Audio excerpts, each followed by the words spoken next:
Assalamualaikum dan salam sejahtera. Selamat datang ke Tutor Syah TV dan di dalam siri bongkar mat SPM hari ini kita akan belajar topik 5 tingkatan 4 iaitu garis lurus. Kembali sebentar lagi.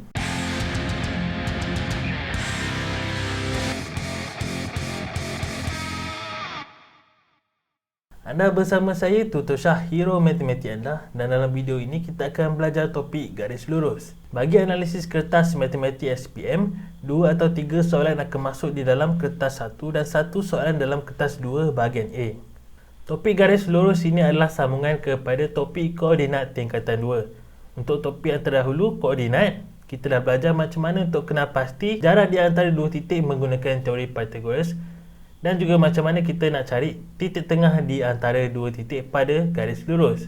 Dua perkara ini adalah asas penting yang anda kena tahu dalam topik yang berkaitan dengan koordinat. Dan dalam topik ini ada beberapa perkara baru yang kita akan belajar. Yang pertama, kita akan belajar macam mana untuk mencari kecerunan sesuatu garis lurus. Yang kedua, kita akan belajar macam mana untuk membentuk persamaan arm garis lurus menggunakan rumus Y sama dengan mx tambah c. Dan yang ketiga, kita akan belajar mengenai pintasan x dan juga pintasan y. Dan yang terakhir, kita akan belajar berkenaan dengan garis lari. Kita akan bongkar dengan lebih lanjut kejap lagi. Untuk memahami dengan mudah kecerunan sesuatu garis lurus, kita akan gunakan teknik tangan kiri. Kalau tangan kita condong ke atas, bermakna kecerunan adalah positif. Kalau tangan kita condong ke bawah, maknanya kecerunan adalah negatif. Kalau tangan anda tegak ke atas, maka kecerunan adalah infinity. Kalau tangan anda lurus ke arah kanan, maknanya kecerunan adalah kosong. Tips dalam mencari kecerunan sesuatu garis lurus ialah sentiasa menjadikan titik belah kiri sebagai koordinat pertama dan titik belah kanan sebagai koordinat yang kedua.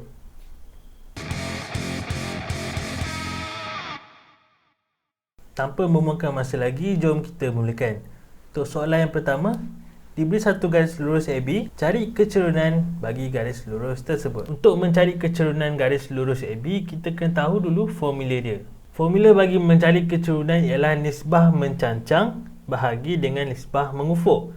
Ataupun kata mudahnya, nisbah koordinat Y bahagi dengan nisbah koordinat X. Dengan kecerunan diwakilkan sebagai M sama dengan Y2 tolak Y1 bahagi X2 tolak X1. Formula ini lebih dalam kertas soalan. Kalau lupa boleh rujuk pada bahagian lampiran. Berdasarkan bentuk garis lurus yang condong ke atas, maka kita tahu bahawa kecerunan adalah positif. Pertama sekali kita tulis dulu koordinat. Ingat, koordinat pertama mesti dari belah kiri. Untuk koordinat yang pertama, K1 A 1, negatif 2. Dan koordinat kedua B 5, 4. Yang baris ini adalah pada paksi X dan sebelah dia pula adalah pada paksi Y. Okey, mana satu Y2 dan mana satu Y1 dan mana satu X2 dan mana satu X1. Untuk mengelakkan kita daripada terkeliru, sentiasa menjadikan koordinat 2 sebagai Y2 dan juga X2, manakala koordinat 1 sebagai Y1 dan juga X1. Syaratnya koordinat pertama mesti dari belah kiri. Bagi mengira kecerunan, M sama dengan Y2 4 tolak Y1 negatif 2 bahagi X2 5 tolak X1. 4 tolak negatif 2 kita dapat 6. 5 tolak 1 kita dapat 4. Kita permudahkan jawapan, potong. Kita akan dapat 3/2. Dan ini jawapan dia. So kita tulis kat sini, kecerunan bagi garis lurus AB adalah 3/2. Seterusnya soalan yang kedua, cari persamaan garis lurus AB. Bentuk persamaan garis lurus ialah Y sama dengan MX tambah C. Formula ini penting, so kita kena ingat.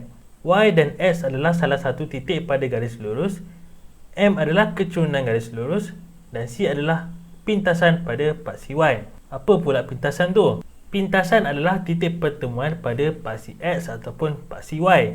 Pintasan Y berlaku pada garis lurus apabila X sama dengan kosong. Kalau kita sambungkan garis lurus AB sampai dia kena dekat paksi Y, maka kat situlah pintasan Y. Untuk mencari persamaan garis lurus, kita tulis dulu persamaan dia. Y sama dengan MX tambah C. Step kedua, kita ambil salah satu koordinat pada garis lurus. Saya ambil contoh titik P 5, 4.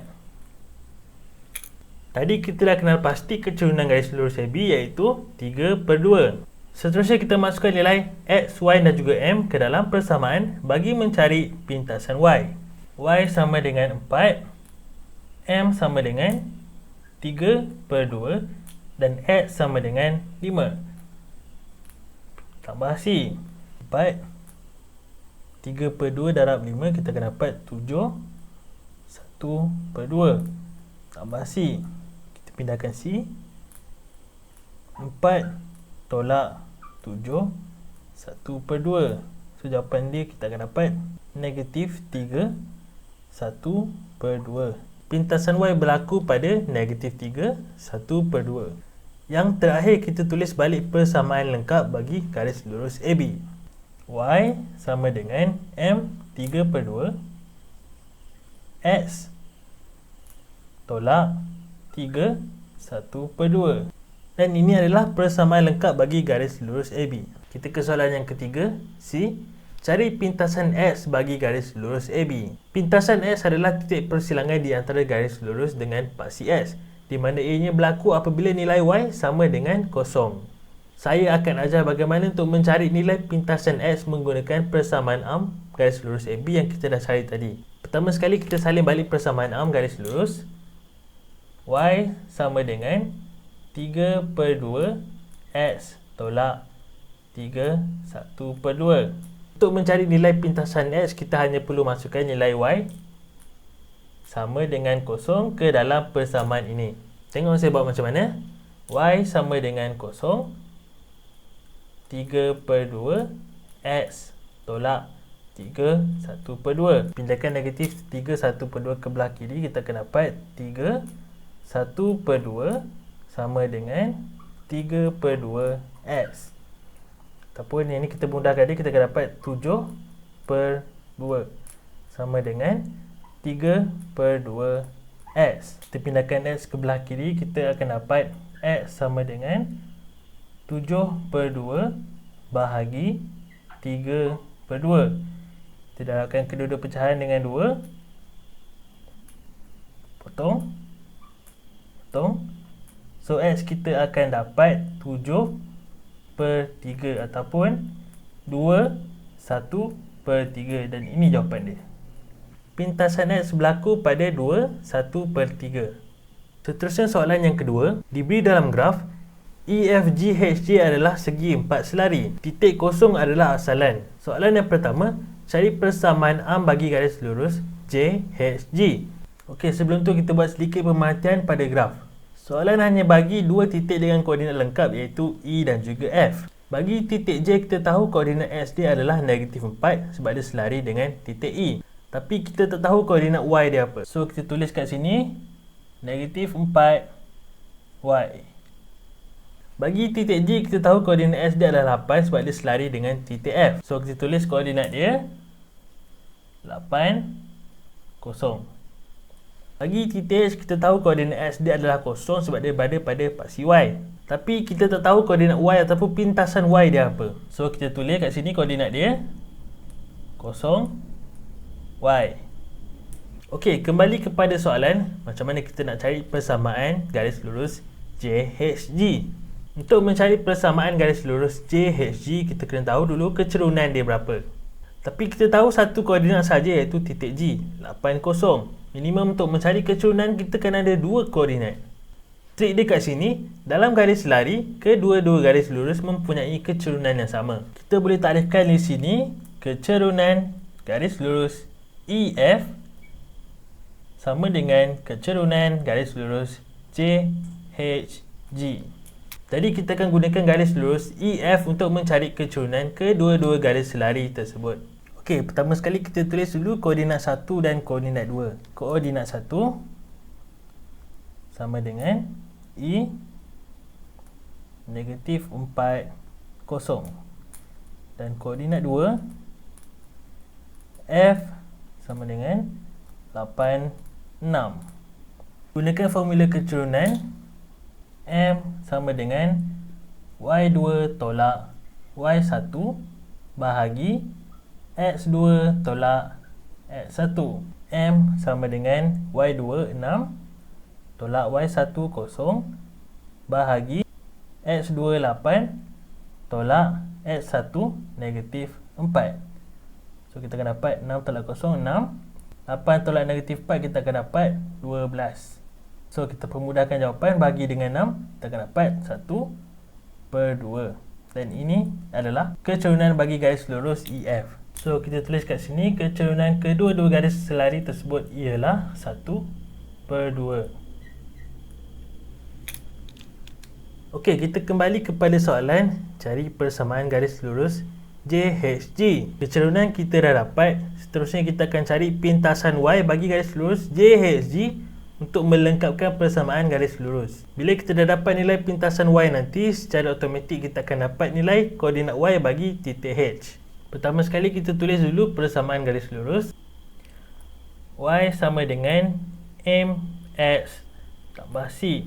Kita ambil salah satu koordinat lengkap pada garis lurus JHG, iaitu titik G 80, dan masukkan dia ke dalam persamaan. Y sama dengan 0, M keturunan dia 1/2, X dia 8 tambah C. 1/2 darab 8 kita akan dapat 4 tambah C. Okay, kita pindahkan C ke depan, kita akan dapat C sama dengan negatif 4. Dan ini adalah pintasan Y bagi garis lurus JHG. So koordinat Y bagi titik H ialah negatif 4. Yang terakhir kita tulis balik persamaan lengkap bagi garis lurus JHG. Y sama dengan keturunan 1/2, X C dia negatif 4. Dan ini adalah jawapan dia. Okey, untuk soalan yang terakhir, cari keturunan garis lurus JF dan juga persamaan bagi garis lurus tersebut. Soalan ni saya nak anda cuba buat sendiri untuk menguji kefahaman anda dalam topik ni. Jawapan saya akan selitkan di ruang description di bawah. Sekian sahaja untuk pembelajaran kita hari ini. Sebarang pertanyaan boleh typekan di ruang komen di bawah. Ataupun anda boleh berhubung terus di page rasmi Facebook Tutor Shah TV. Dan jangan lupa tekan butang subscribe untuk mendapatkan update video yang terkini, dan jangan lupa share kepada rakan-rakan anda. Semoga bermanfaat. Jumpa anda dalam video yang akan datang. Saya Tutor Shah. Roger and out.